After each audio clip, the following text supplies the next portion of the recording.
Ya, Assalamualaikum warahmatullahi wabarakatuh. Waalaikumsalam. Saudara seperjuangan, ya, seluruh aktivis dan pergerakan ya di seluruh Indonesia.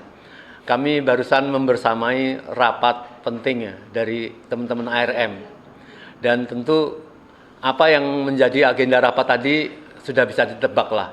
Artinya kita menyadari bahwa perjuangan ini sudah berumur seperti kayak ibu hamil 9 bulan yang sebentar lagi akan meledak melahirkan sebuah pengambil alihan atau penyelamatan Indonesia.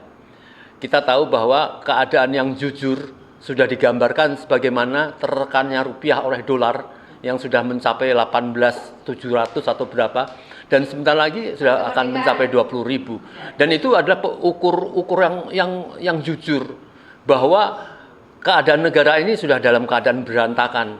Ya. Kalau sudah sampai lebih dari 20, itu bisa terjadi reformasi kedua. Ya. Pasti akan menuntut ini karena ada beberapa hal yang harus dilakukan menurut rapat dari teman-teman ARM tadi.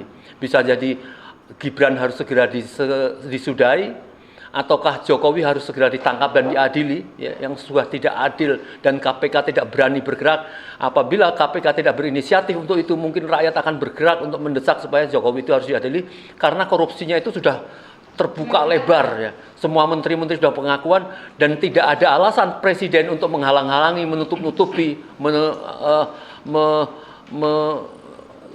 mencegah atau tidak mengadili itu. Oleh karenanya sedikit mungkin di-split dari beberapa yang ikut rapat tadi, karena di sini kemudian ada Mas Mas Bewo.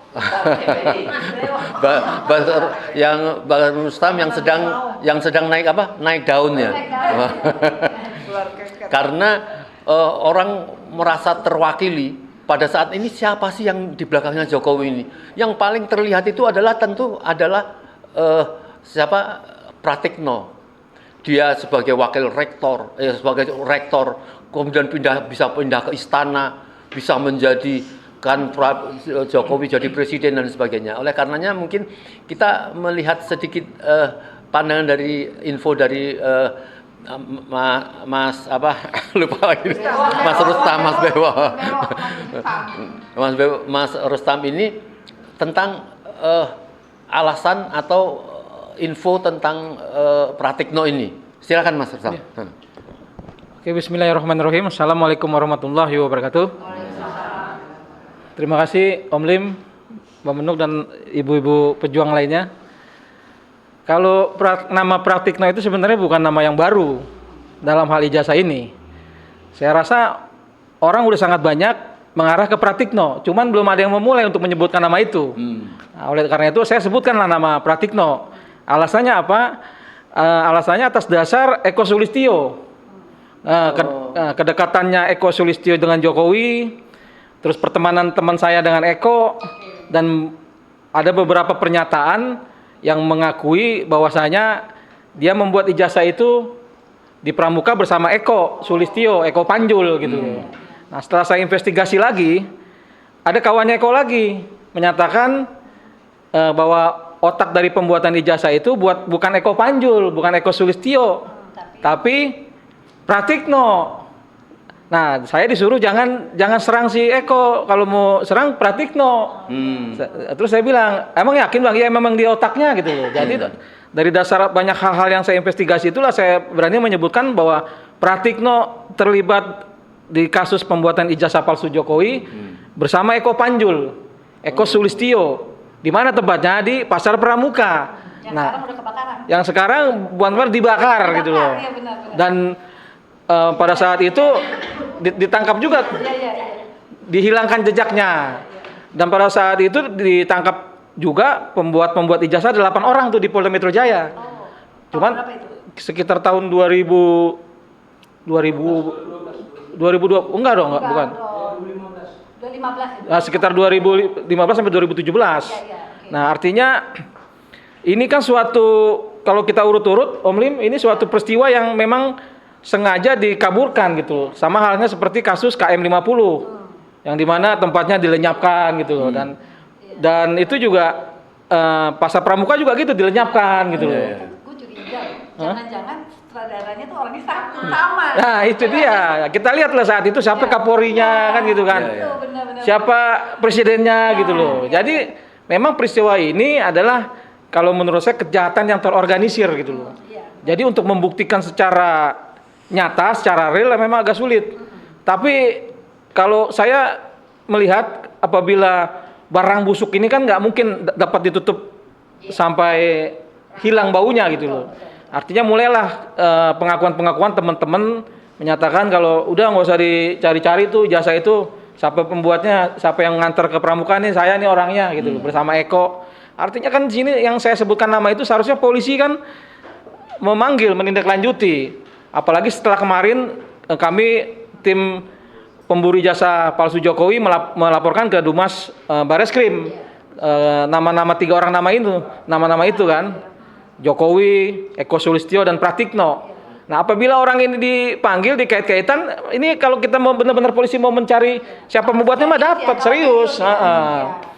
Sekarang ini kan yang dikejar kan lucu, yang dikejar kan cuma selembar kertas gitu. Iya. Yang ada embosnya. Padahal kemarin tadi ya saya lihat itu berkas dari PDIP partai ini mengasih berkasnya ke Michael Sinaga, Santana. Saya lihat dari fotokopiannya itu nggak ada tuh kayak bekas embos watermark gitu kan yang dikasihkan itu. Artinya apa? Artinya saya melihat ijazah ini dibuat berkali-kali nih Om Lim nih. Saya menduganya begitu. Karena iya, ketika diomongin sama Mas Roy Suryo, wah ini nggak ada watermark, besok dibikin watermark, nggak ada embos, dibikin embos. Jangan-jangan dia punya percetakan sendiri ya. Ya sebenarnya buat bikin itu kan nggak susah hari ini gitu loh. Nah makanya saya berharap nih polisi jangan ngejar satu lembar kertas. Iya.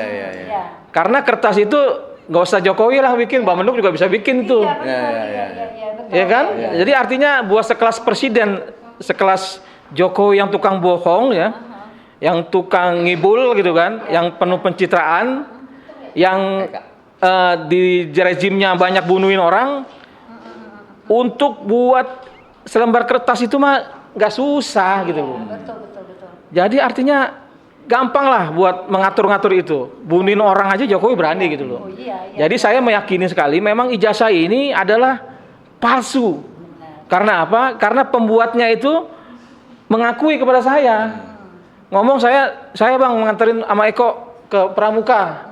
Kemarin ketemu lagi di acara aktivis 98. Saya sama Eko ke sana. Wah, jadi jelas sekali bahwa memang Eko ini kemana sih Eko ini? Eko Sulistyo yang katanya hari ini dia ambil S3 di UNS di Solo. Kemarin sudah diminta klarifikasi oleh kawan media saya di sana. Eko ini maksudnya ketua KPUD Solo dulu ya? Mantan ketua KPUD Solo dan relawan dari Solo yang paling dekat dengan Jokowi. Nah, dilihat di berkas tadi yang dikasihkan oleh PDIP, nama Eko dicantumkan tuh sebagai relawan Jokowi. Ada nama Eko di situ. Jadi kalau kita kaji lagi, mudah-mudahan apa yang saya katakan ini benar. Dan polisi harusnya polisi dong menindaklanjuti dong. Iya. Karena kemarin kan kita sudah melaporkan dan besok kita akan melaporkan lagi. Iya. Ya kan di Bareskrim. Iya, artinya memang polisi ini tugas polisi gitu loh. Jangan kita diarahkan selembar kertas. Belum lagi temennya Bang Dul yang menyatakan itu coba tanyain sama Eko tuh. Sama ini nama Eko diungkapkan berkali-kali sama-sama Bang Dul. Bukan itu. Yang ini Semar Eko Galgendu. Nah, Eko Galgendu ini menyatakan itu nama Eko. Kalau soal ijazah tanyain Eko.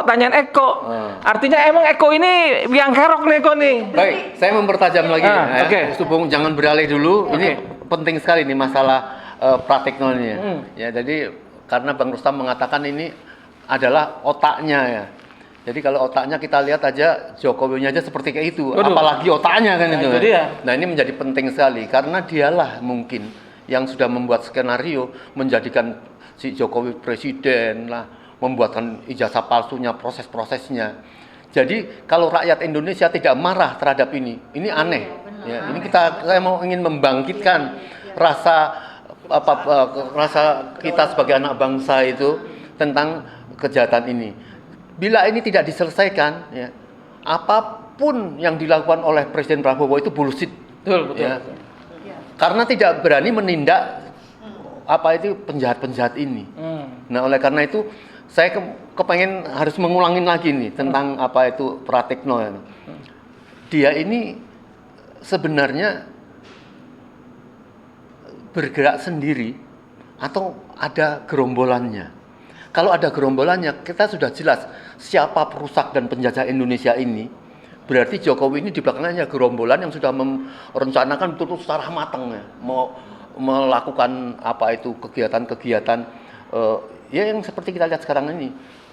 Dan saya yakin kalau ini tidak bisa diselesaikan, dolar ini tidak akan mungkin bisa Betul. bangkit karena fundamental untuk melakukan itu nggak punya apa-apa lagi. Setelah itu dilakukan ini, mungkin Prabowo sudah agak lega. Sekarang terhambat itu mungkin karena memang keterbatasan Prabowo dan lebih lagi ditambah dengan ketakutan kepada Jokowi dan gerombolannya membongkar kemenangan Prabowo yang atau mengapa dia menjadi presiden, mungkin ketakutan itu juga. Gimana, Mbak? Ya, jadi kalau menurut saya memang ini sudah diatur, di setting ini. Jadi ya, secara terstruktur, sistematis ya. Iya, ini memang ada gerombolan-gerombolan yang kalau saya urut-urut gini, Om Lim. Ini yang berani main-main ini anak-anak kiri. Kawan-kawan aktivis yang kiri yang terindikasi diduga berhubungan dengan peristiwa-peristiwa zaman dulu gitu loh. Zaman tahun 65. Dan memang saya melihatnya artinya kaitannya dengan PKI lah diduga begitu. Saya menduga memang ini yang bergerak ini memang aktivis-aktivis kiri gitu. Dan itu udah saya telusuri, memang iya gitu loh. Ada keturunan secara langsung dengan apa itu? Ya ada berhubungan juga dengan yang katanya lagi rame di Solo itu rewang gitu kan. Ada yang saya dapat info seperti itu. Jadi memang luar biasa ketika rezim Jokowi ini berkuasa, memang tidak terlepas dari orang-orang kiri. Itu yang sudah saya investigasi. Dan kawan-kawan yang menyatakan kalau Eko itu membuat, ya itu anak kiri semua gitu loh. Dan memang ke situ arahnya, saya melihatnya seperti itu. Makanya kita nih sebagai bangsa nih harus benar-benar menjaga Republik ini, jangan lagi ada lagi yang namanya apa tuh namanya? Ijazah palsu kayak gini. Dan ideologi kiri ini berbahaya gitu loh. Karena selalu akan membenturkan dengan ideologi lain gitu loh. Oke, ideologi kita kan kita udah jelas kan, gitu. Jadi begini, yang bikin miris nih ya. Pengkhianatan itu dibantu oleh negara.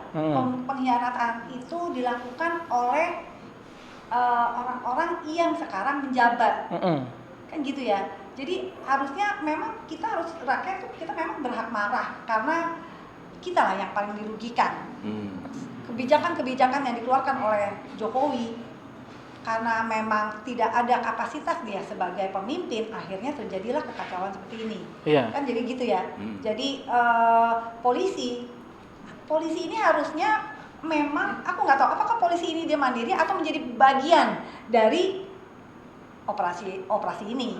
Karena kalau aku lihat sekarang dalam menjalani kasus ijazah palsu ini dengan Pak Roy Suryo pun juga, Pak Roy Suryo CS ya, yang termasuk juga itu ya Bang Rustam gitu ya, itu pun juga artinya sekarang ini kan kayak diambangin, kemudian semua peraturan kayaknya ditabrak, undang-undang ditabrak kan kayak gitu ya. Nah itu jadi sepertinya dia itu bekerja bukan untuk kita, tetapi dia bekerja untuk kelompok. Nah kan pertanyaannya ini semua pastinya akan bicara, wajar aja kalau misalnya aku bertanya apakah polisi ini menjadi bagian dari operasi ijazah palsu misalnya, ya kan? Jadi dia sebetulnya dari awal dia udah tahu gitu. Nah dia yakin nih kalau ini itu akan banyak orang-orang yang mungkin ada bagian di polisi juga yang akan terkena gitu sih. Coba nih, ya ini pikiran akal aja sih. Iya, begitu kira-kira. Jadi tentunya kaitan dengan apa yang harus dilakukan oleh ARM ya,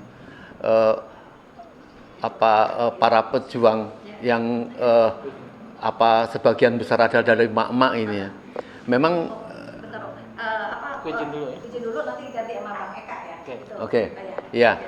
Terima kasih Bang Rustam. Ya, itu ya. Sukses sampai besok ketemu di Barreskrim. Ya. Oke.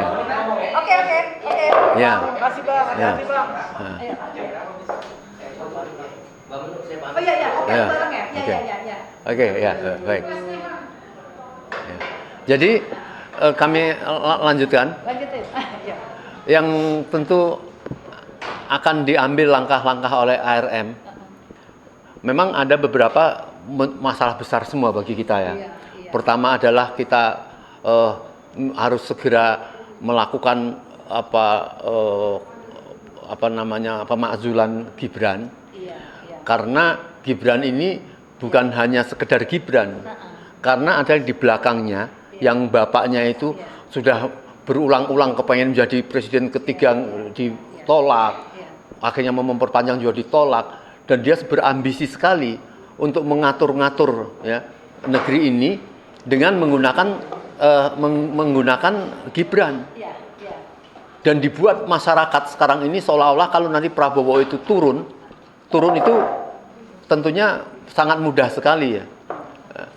Secara umum ya, dari sisi umur, dari sisi penyakit ya. Sekarang ini aja apa alasan pergian kemana ke Eropa sekarang ini kan? Apakah dia berobat? Apakah dia melakukan kunjungan lawatan kenegaraan?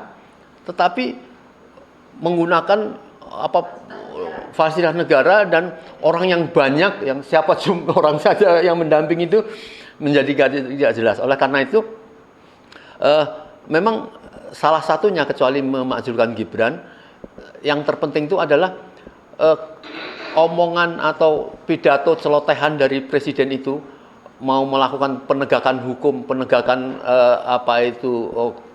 penangkapan terhadap koruptor itu tidak jelas. Yang sekarang ini yang dituntut ini jelas adalah Jokowi yang sudah melakukan penumpukan uang dari para menteri-menteri yang melakukan pernyataan secara terbuka, dan itu tidak segera ditindak. Nah, oleh karena itu satu dua kata lah dari teman-teman ARM yang membersamai rapat ini memberikan pilihannya ya. Ini kita kan sedang mengkerucutkan usulan ya. Mengusulkan apa? Apakah mau korupsinya dulu ataukah Gibran? Belum lagi sekarang tuntutan secara umum sekarang ini mengerikan, minta Pak Prabowo harus diturunkan. Ya kita melihat saja lah misalnya oleh Tio Ardianto dari UGM. Dia betul-betul meneliti itu apa proyek-proyek ADM, apa itu proyek-proyek apa itu MBG. Itu betul-betul ternyata dipegang orang-orang yang siap memenangkan Prabowo di 298. Padahal dia baru 1 tahun menjadi presiden, tidak berpikir bagaimana keadaan sekarang ini bagus, sudah memikirkan itu lagi. Oleh karena itu, siapa dulu? Coba aku boleh deh. Oh iya, oke. Assalamualaikum warahmatullahi wabarakatuh. Kalau aku gini ya, dalam masalah ini ya, dalam masalah aku melihat dalam pemerintahan ini, sebetulnya belajar dari bapaknya Jokowi ya. Sebetulnya Gibran yang harus kita inikan, yang harus kita fokus pada Gibran. Kenapa? Dari mulai pemilihannya aja sudah salah, itu satu ya. Dari pemilihan aja sudah salah, ya sudah tidak ada dengan KKN. KKN itu adalah awal kehancuran dari suatu negara, dan itu udah terjadi dalam 10 tahun Jokowi. Itu KKN itu marak sekali, dan coba apa?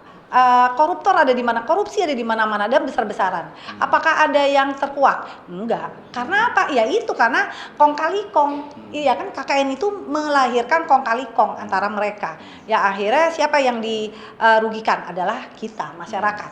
Nah, Gibran duduk di situ. Apakah dia sebagai wakil generasi muda? Banyak generasi muda yang lebih bagus daripada Gibran. Ya kan gitu, dan mungkin anak-anak dari mama yang ada di sini juga mungkin lebih capable dibandingkan Gibran. Ya, tetapi apa yang terjadi? Dengan pemilihan Gibran, Jokowi itu memberikan contoh yang jelek kepada masyarakat. Jadi artinya gini, kita tidak perlu anak-anak kita tuh tidak perlu pintar, ya kan? Yang penting dia punya ordal, orang dalam, itu kan gampang. Terus bagaimana nasibnya anak-anak bangsa yang lebih pintar tapi dia tidak punya orang dalam? Kan gitu. Itu jadi kita tuh jangan berpikir hanya dalam tempo yang 5 tahun ke depan. Enggak, kita kan bicara panjang. Ya bagaimana nanti anak-anak kita, bagaimana nanti generasi-generasi berikutnya. Jadi itu. Jadi dan kemudian kita ini sudah berkutat kepada ijazah palsu Jokowi udah berapa tahun? Coba, apakah sampai sekarang titik terang? Enggak. Nah, terus kemudian apakah kita mau kembali lagi seperti itu lagi dengan ijazahnya Gibran? Jadi artinya kita berhak loh, kita rakyat itu berhak bertanya, Gibran, emang lo punya ijazah enggak? Kalau memang ada, coba kasih lihat. Karena yang saya tahu itu adalah suket, ya kan? Dan juga begini, dengan zaman yang begitu sekarang sudah maju, harusnya syarat-syarat untuk menjadi kepala negara itu harusnya harus lebih tinggi, ya kan? Kayak untuk DPR aja harusnya minimum itu S2, ya untuk menjadi anggota DPR. Karena apa? Karena dia mewakili kami, gitu. Tapi sekarang ini yang terjadi apa? Jadi artinya apa? Pemalsuan ijazah itu buat di negara kita itu kayaknya merupakan hal yang lazim, ya kan? Nah, aku tidak mau ini akan berkelanjutan. Artinya ya itulah, kalau misalnya semuanya berdasarkan palsu, akhirnya sebagus apapun program yang dibuat, yang menjalaninya kan tergantung yang menjalankan. Kalau yang menjalankannya tidak amanah dan juga akhirnya balik lagi pendidikannya apa, jadi semuanya tuh balik lagi sih, gitu. Jadi satu harus dari pemimpin contoh ya, suatu contoh ya, Gibran dulu deh diituin gitu loh, suket segala macam gitu, baru terang-terangan lah, jangan sampai nih bangsa Indonesia akhirnya terpuruk lagi karena background dari seseorang yang nggak jelas kayak gitu. Jadi kalau sekarang kalau ditanya apa sih yang paling kritikal di Indonesia sekarang ini, itu cuma 2, yaitu Jokowi dan Gibran. Dua-duanya semuanya perusak Indonesia. Ingat 10 tahun Presiden Jokowi, apa yang dihasilkan? Hutang yang banyak kan. Kemudian jangan dibilang kalau Jokowi itu adalah bapak infrastruktur. Emangnya ya berapa puluh persen sih bangsa Indonesia yang pakai mobil roda 4 yang bisa menikmati tolnya Jokowi? Kan banyak kan yang punya roda 2 ya kan? Kemudian WUS lagi. Jadi orang itu untuk termul ya, lu boleh bela, tapi apa ya namanya, kebuka lah pikirannya. Ya, kemudian Gibran juga kan waktu itu menjadi wali kota. Jadi jejaknya mereka itu sebetulnya gampang banget dilihat, nggak ada yang dilakukan oleh mereka berdua. Terus kemudian kalau misalnya dia bisa menjadi RI 2, itu kan karena bapaknya. Iya kan, jadi semua sistem sudah dipegang oleh mereka ini gitu. Jadi artinya memang semuanya tergantung dari rakyat. Rakyat harus bangkit, dan rakyat harus marah. Kita jangan diam. Mereka kaya karena uang kita dipotong dari pajak. Kita beli sesuatu, beli apapun, kalau kita sekarang teriak mahal, itu karena ada dari uang kita itu ditambahkan untuk pajak. Jadi harusnya ini loh, kita loh yang punya negara ini, kenapa kita selalu dijadikan objek menderita? Apakah kita ini terlalu baik, akhirnya kita memberikan fasilitas yang terlalu bagus untuk para pejabat, yang akhirnya membuat mereka lupa diri akan kita rakyatnya, yang harusnya kita ini adalah bosnya, kita ini adalah tuannya mereka. Jadi jangan pernah salah untuk kepada rakyat Indonesia, kita harus bangkit. Ini adalah rumah kita harus jaga bersama. Saya cinta Indonesia, saya tidak pernah benci kepada Jokowi saya tidak kenal sama dia, saya tidak kenal juga sama Gibran. Tapi saya berdiri di sini, saya bicara untuk negara saya Indonesia dan untuk anak-anak saya, anak cucu saya, itu aja. Ya, baik. Sebelum ke Bu Desi ya, ini saya ke Bang Eka dulu. Bang Eka, tadi ada Pak Rustam mengatakan bahwa otak dari Jokowi ini adalah nampaknya itu adalah si Pratikno. Dia menjadi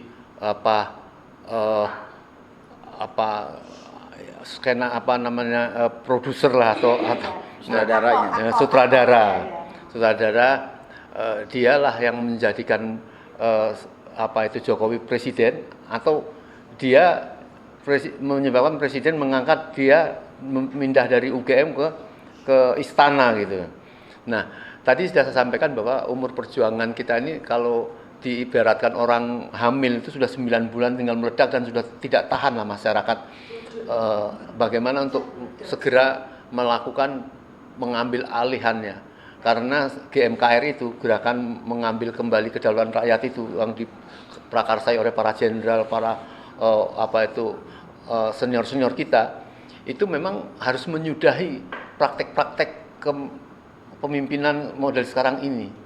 Oleh karenanya saya minta pandangan Bang Eka ini, kalau ada beberapa poin-poin yang sudah ditimbulkan, apakah segera makzulkan Gibran dulu, apakah segera tarik Jokowi ini dengan tuduhan-tuduhan korupsi yang jelas seluruh masyarakat Indonesia bersaksi pengakuan-pengakuan menteri itu, apakah memajulkan justru Prabowo dan Gibran ini juga menjadi kemuakan masyarakat, dan tokoh-tokoh di seluruh Indonesia sudah mengatakan curiga terhadap MBG dan proyek KDM itu hanya untuk memperpanjang umur kepemimpinan di 2029. Padahal sekarang ini baru setahun pemerintahan Prabowo seperti itu. Apa menurut pandangan Bang Eka? Silakan. Baik, terima kasih Om Lim. Jadi memang biang dari segala sesuatunya kehancuran bangsa kita nih, keterpurukan bangsa kita sampai dolar ini sampai hampir 18.000. Ya ini bekas kepemimpinan 10 tahun Jokowi gitu. Dan baru terasa sekarang ya. Kalau 5 tahun dia mimpin belum terasa kehancuran, 10 tahun dan sekarang nih ya hancur-hancur ya, dan ini diamini oleh pemerintah sekarang. Artinya diikuti oleh gaya kepemimpinan ini, gaya sekarang dengan menghambur-hamburkan uang, sementara rakyat diminta efisiensi. Dia pergi pelesiran, walaupun dia bilang ini tugas negara, iya tugas negara, tapi kan baru 1 tahun sudah puluhan kali ke luar negeri kan gitu, dan pasti memakan anggaran-anggaran dari rakyat. Ya, belum lagi kemarin Idul Adha juga motong 1098 ekor sapi ya dengan anggaran 100 miliar. Diperkirakan satu ekor sapinya itu 90 juta. Nah, ini apa bagi-bagi bancakan atau apa? Ya, tapi berkorban atas nama dirinya pakai duit APBN. Padahal APBN itu uang rakyat kan gitu. Saya bingung niatnya bagaimana itu. Kalau niat motong kurban kan jelas namanya disebutin gitu ya, dan lain sebagainya ya. Ya ini kalau itu pakai APBN berarti kan uang rakyat, niatnya pakai harusnya rakyat kan gitu. Dan sekali lagi langkah ini yang memang harus kita ambil ya adalah harus benar-benar kita bersatu kuat, karena cengkraman Jokowi ini masih kencang Om Lim. Dengan uang yang dia punya begitu besar, dari mana uang itu? Ya dari setoran-setoran menteri-menteri yang dahulu, yang Gibran sendiri bilang setiap Sabtu itu ada yang nyetor ke Bapak. Belum lagi korupsi-korupsi yang ada, baik itu di Indosat, baik itu di PLN, Pertamina, Asabri, belum lagi di minyak ya, nikel dan lain sebagainya. Itu kan puluhan triliun bahkan ratusan triliun yang semuanya itu juga setorannya ke Jokowi. Belum lagi mereka yang ditangkap, Noel kah, Nadiem kah, atau Yakut kah, semuanya mengatakan setorannya ke Jokowi.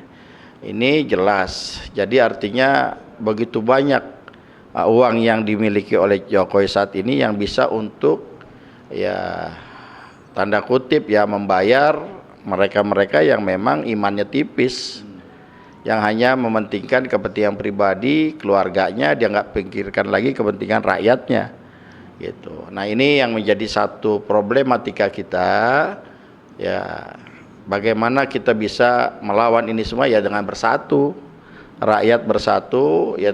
Sekarang paling gampang apa ya, sekarang bagaimana kita bisa menangkap, mengadili dan menjebloskan Jokowi ke dalam penjara ya, agar semua terkuak gitu. Kan jelas sekali ini dia penipuan-penipuan dengan ijazah palsunya. Sampai saat ini ijazahnya kan belum jelas keasliannya. Ya oke lah itu asli, tapi tunjukin aja biar rapi, biar selesai. Kan gituan gampang saja ya. Udah ada jurisprudensinya itu Hakim MK ya, Asrul Sani ya didera masalah ijazahnya palsu, ditunjukkan ternyata asli, selesai. Pun mungkin kita orang ya Roy Suryo CS ya, kita nih yang selalu memperjuangkan itu, kalau ditunjukin ini loh ijazah saya, terus diteliti di lab yang benar-benar independen ya, bukannya lab yang di bawah keteknya dia, iya forensik yang di bawah keteknya Jokowi, benar-benar independen itu. Ya kita kalau memang kita kan benar ya sudah. Dan andaikan memang Roy Suryo CS ini di penjara dengan ujaran kebencian, pencemaran nama baik, mereka kan ridho kok, ikhlas, emang benar berarti ijazahnya asli. Dan sampai saat ini kan ya makanya kadang nggak berani nunjukin sampai detik ini kan gitu, kita nggak tahu juga dia nggak berani nunjukin sampai detik ini atau memang bagaimana. Ya ini sudah menjadi strategi dia ya agar terus ya, kalau dia ijazahnya asli ngapain sih pakai nyewa pengacara banyak bener, pakai nyewa buzzer banyak banget, sampai mencari dukungan, sampai reunian lah. Kemarin reuni asli UGM dia nggak ada. Iya kan, reuni UGM tuh ada Ganjar datang, Pak Anies datang, Caimin datang, Mahfud MD datang. Iya, kok dia nggak datang gitu loh, jadi aneh ya. Dan itu menunjukkan bahwa ya dia jangan-jangan emang nggak lulus dari UGM kan begitu. Yang lainnya pada reuni besar-besaran, dia bikin reuni kecil-kecilan turu-turu dia. Iya, dia minder. Itu kan bagaimana ya urusannya? Ngaku IP-nya 2, ya kalau 2 ya kagak lulus kan gitu.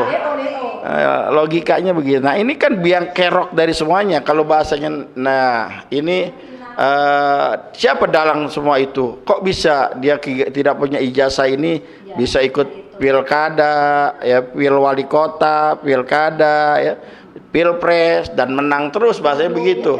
Ya, ini siapa yang gitu ya? Kalau tadi katakan Pratikno ya iya, tapi jangan lupa ada partai-partai yang mendukung dia. Seharusnya partai-partai ini bertanggung jawab, jangan lepas tangan. Mau itu tadi yang wali kota Solo dulu siapa, katanya PKS atau siapalah yang dukung ya, terus PDI, yang bawa kemari katanya juga Gerindra.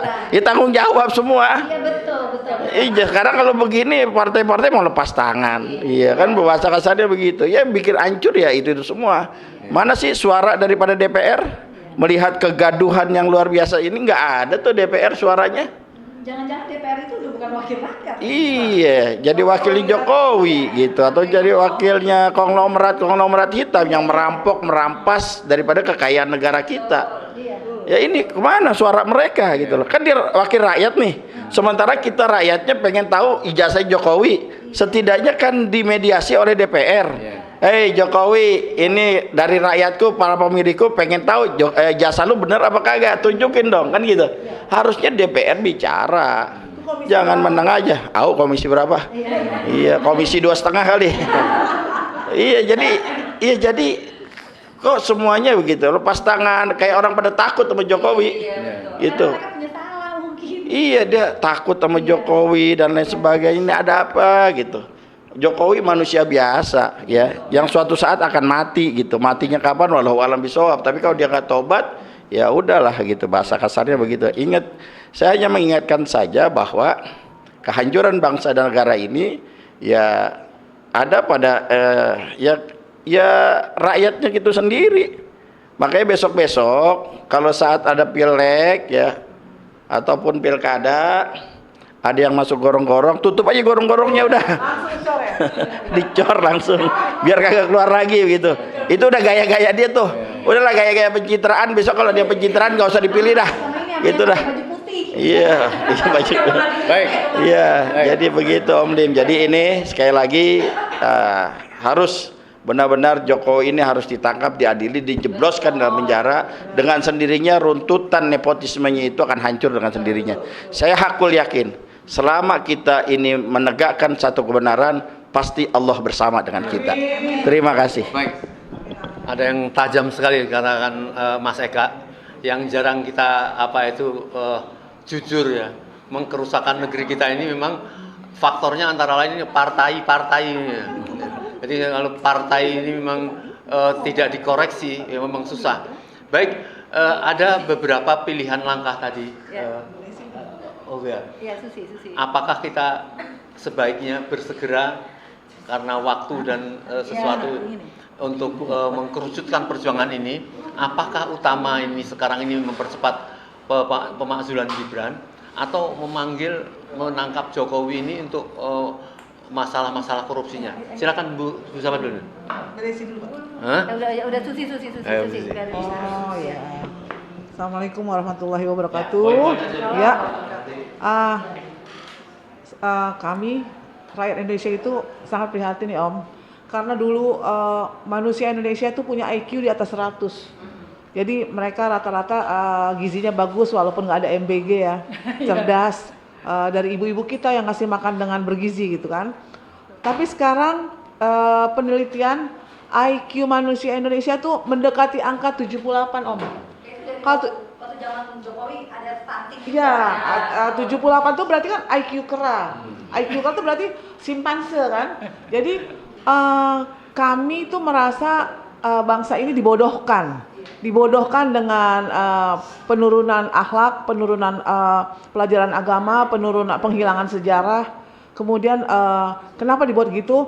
Ya biar nggak mau maksudnya dia dibuat biar gitu supaya tidak menyaingi wakil presiden yang nggak ada ijazah SMA-nya, ya kan? Kita nggak boleh pinter kayaknya kan? Kalau kita pinter mereka resah. Jadi kita benar-benar dibodohkan. Sebaiknya kita dari 3 tadi mana yang didahulukan? Didahulukan harusnya satu pendidikan Om. Untuk apakah pemakzulan Gibran atau Jokowi? Oh itu yang jelas makzulkan Gibran, 2 adili dan tangkap Jokowi karena apa? Mereka itu yang merusak undang-undang, yang merusak negara, yang merusak semua yang ada di Indonesia selama ini tenang. Terus antar suku jadi berkelahi, antar rakyat jadi berkelahi gara-gara hanya satu selembar kertas yang dia tidak mau tunjukkan sampai saat ini. Jadi permintaan rakyat Indonesia, jangan sampai kita mempunyai presiden atau wakil presiden yang nggak punya ilmu. Ya maksudnya mereka itu hanya karena merubah undang-undang MK atas inian bapaknya kepemimpinan bapaknya, mereka semua maunya. Mereka pikir ini negara ini nenek moyang mereka yang punya. Bukan, ini rakyat Indonesia yang punya. Jadi Gibran tuh harus dimakzulkan tuh sebenarnya pantas Om. Pantas banget karena apa? Dia udah anak haram konstitusi 1, terus dia nggak punya ijazah SMA, dia hanya punya surat keterangan dari Kemdikdasmen, Suket gitu kan. Dia itu tidak punya kapabilitas untuk G2G, government to government atau B2B, business to business, dia nggak ada. Jadi setiap ada pertanyaan apapun dia pasti melempar pertanyaan ke silakan tanya dengan menteri ini, silakan tanya dengan. Jadi dia nggak ada jawaban untuk yang. Jadi lebih strategis. Gibran didahulukan tuh itu didahulukan ya? Om. Ya silakan Bu Anu. Didahulukan. Assalamualaikum warahmatullahi wabarakatuh. Kalau saya lebih fokus untuk tangkap dan adi Jokowi ya, melihat kesalahan Jokowi itu terlalu banyak ya. Kasus korupsi timah Jokowi, dana haji yang aku sebut Jokowi juga, Noel, Nadiem. Ya. Semoga dengan ijazah palsu ini bisa menyeret Jokowi ditangkap dan diadili. Ya baik. Jadi Bu Menu tolong dicatat ya dari beliau ini satu Gibran Jokowi itu menjadi. Mungkin silakan Bu Tita. Nah, poin-poin aja biar kita tahu langkah yang akan dilakukan jadi gerakan Oke. Iya. Saya terusin aja bahwa memang kita saatnya fokus ke wakil presiden. Dia tidak punya kemampuan untuk menjadi wakil dan selama ini apa kinerjanya? Tidak ada kan? Tidak. Kita mau minta dia sebagai duta susu di Palestina ya. Tapi ya nggak ada yang berangkatin juga. Mungkin kan memang dia tidak punya kemampuan. Jadi nggak ikhlas, bener-bener nggak ikhlas karena kinerjanya dia nggak ada. Tapi rakyat juga harus melek bahwa beberapa hal itu mungkin banyak yang menghujat Prabowo ya. Saya pun juga menyesalkan itu karena begini, bukan menyesalkan karena banyak kinerja Prabowo pun juga belum kelihatan secara nyata. Terus dengar-dengar juga semua yang masuk itu adalah ke Teddy. Sebenarnya kita itu harusnya fokus turunin Teddy. Apa ya? Ganti Teddy, pecat Teddy. Karena Teddy menghalangi semua kerja benernya Prabowo. Semua laporan masuknya ke Teddy. Tapi Teddy tidak menyampaikan ke Bapak. Saya tahu itu. Semoga Kita adalah orang dalam istana. saya ordal. Jadi terima kasih. Saya setuju dari misalkan Bu Cita tadi. Artinya kita bicara masalah Teddy ini adalah mengkhawatirkan kita ini bahwa dia ini adalah orang yang ditanamkan Jokowi kepada Prabowo dan untuk mengontrol dan akan melemahkan Prabowo. Mestinya kalau rakyat berteriak tentang itu, tentunya Prabowo harus berterima kasih terhadap itu. Ya, baik Bu. Ringkas aja ya Mas, ringkas aja. Ya, Assalamualaikum warahmatullahi wabarakatuh. Rakyat seluruh Indonesia. Pak Presiden yang terhormat, PS ya, Prabowo. Pak, tolong ditangkap Jokowi. Apanya yang diingat terus? Sudah terlalu banyak kesalahannya, ya. Pokoknya banyak kesalahannya, sudah rampok hasil alam Indonesia, sudah koruptor nomor 2 di dunia, ya. Sudah banyak pembunuhan selama dia memerintah 10 tahun ya. Belum petugas KPPS berapa ratus ribu itu, ya semuanya Pak. Nah, banyak menderita anak-anak kecil jadi pengemis di pinggir jalan. Sedih hati melihatnya kok. Sedih benar. Bapak mengundurkan diri aja dengan terhormat kalau tidak bisa memimpin bangsa yang seluas ini Indonesia. Saya bilang banyak rakyat yang menderita, separuhnya mungkin sebenarnya banyak yang tidak makan, banyak yang bunuh diri ya karena dia tidak makan, pasti bunuh diri ya. Sedih. Benar Pak, Bapak mengundurkan diri dengan terhormat lebih bagus Pak. Kemungkinan kalau Bapak lanjut bisa dibelain sama rakyat, tapi kalau Jokowi tidak bisa dibelain. Itu aja Pak. Makasih ya Pak. Maksudnya ya bahwa Ibu mengatakan bahwa tangkap Jokowi itu artinya Pak Prabowo harus memberikan kesempatan atau justru memaksa KPK dan lain-lainnya untuk segera memeriksa yang sudah menjadi tuduhan-tuduhan masyarakat itu karena dialah sumber-sumber yang menjadi kejahatan ini. Tadi Bu Esi belum. Coba Bu Esa. Ya, jadi gini, aku coba untuk menerjemahkan apa yang Bu Lisna rasakan. Jadi gini, mungkin ini untuk Pak Prabowo ya. Pak Prabowo, saya hanya sekedar mengingatkan ya. Memang betul. Proses IQ anak kita diturunkan itu di zamannya Jokowi. Ingat zaman stunting ya. Berapa tahun kita merdeka tidak ada isu stunting, tapi pada saat Jokowi telur mahal segala macam mahal, disitulah mulai gizi buruk dari anak-anak. Saya tidak punya background politik, tapi begitu saya tahu ada anak-anak stunting segala macam, di situ saya terketuk, saya turun sampai saat ini. Dan memang betul di zaman Jokowi juga badut, tahu ya badut yang harusnya dia tuh bahagia ada di tengah-tengah ulang tahun anak. Tapi apa yang terjadi? Selama 10 tahun badut-badut itu ada di jalan. Untuk apa? Untuk mengemis. Dan banyak juga kita ketemui penjual tisu dari anak-anak. Jadi harusnya Pak Prabowo, kalau kita bilang adili dan tangkap Jokowi karena kami yang merasakan Pak. Bapak juga kan merasakan betapa zolimnya Jokowi kepada Anda, dicurangi. Jadi sekarang ini hanya dibutuhkan keberanian Anda. Kalau memang Anda betul-betul ingin mengubah Indonesia menjadi lebih baik, Anda hanya pilihannya ada 2. Anda bersama dengan kami atau Anda akan berhadapan dengan kami. Iya betul. Ya, saya adalah simpatisan Anda 2019 dan saya juga yang hadir pada saat Anda pamit di Kertanegara. Dan saya masih percaya Anda punya sisi negarawan, tetapi jangan pernah takut dengan Jokowi. Lihatlah kami. Ibu ini menangis karena memang kami melihat sendiri. Anda mungkin ada di atas yang terlalu tinggi untuk tidak bisa melihat bagaimana penderitaan rakyat pada saat zaman Jokowi. Zaman Jokowi ekonomi tidak berputar, Pak. Berputar hanya di atas saja. Yang terjadi sama kita adalah ekonomi bawah kita dihancurkan. Sekarang apakah Bapak ingin tetap bersama dengan Jokowi? Kalau memang itu pilihan Bapak, saya menyayangkan sekali. Jadi kemarin jargon-jargon Prabowo adalah seorang pemberani, Prabowo adalah seorang negarawan, tidak ada sama sekali. Kami akan siap untuk Bapak pada saat Bapak melawan Jokowi. Tapi kalau memang Bapak tidak bisa, kami yang akan melawan Jokowi dan juga melawan Anda. Itu aja. Baik. Jadi sekali tuh. Nggak bisa dihitung tuh. Aku keluarga pejuang, almarhum suamiku pejuang, berjuang di Jogja dengan orang tuaku pejuang semua, keluarga besarku kan pejuang, keluarga aku semua itu nih.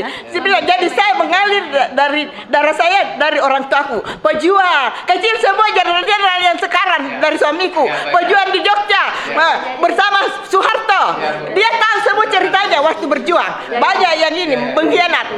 Hanya saya tidak mau ngomong di sini. Jadi ini tidak main-mainnya. Baik. Ya. Jadi kecil semua jenderal. Pak Prabowo. Saya kuku sama suamiku almarhum Soed Pasang. Udah oke. Jadi jelas apa yang dilakukan pada Pak Prabowo. Misalnya sekarang hari ini kita lihat memecat ketua BGN itu. Itu sesuatu yang bagus. Tetapi itu orang mengatakan bullshit lah. Bapak tidak berani menghentikan Kapolri yang jelas dituntut oleh rakyat, Bahlil yang bagaimana bersikap terhadap misalnya di Raja Ampat melindungi, itu tidak berarti. Oleh karenanya harus melakukan suatu penghentian betul kontrol Jokowi terhadap pemerintahan Bapak. Itu 17 menteri itu baru belum ada yang dihentikan itu. Baik, mungkin Bu Esa belum sebentar. Bu Esa. Abis ini tutup. Ngomong. Sedikit aja ya. Apapun isunya di luaran sana, apapun di media juga, hanya fokus aja adili Jokowi dan majulkan Gibran. Itu saja sih. Iya. Harus ditangkap secepatnya dengan Gibran. Baik.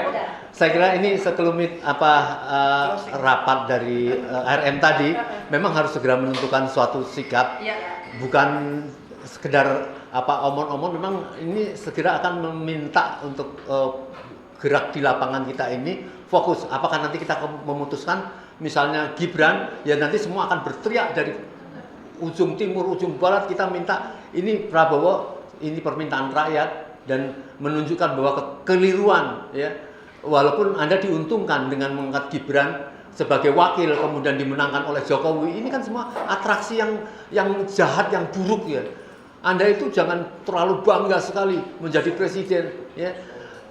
Tetapi setelah menjadi presiden walaupun dengan cara apapun segera lakukan perubahan supaya Indonesia ini terselamatkan. Mungkin itu ya.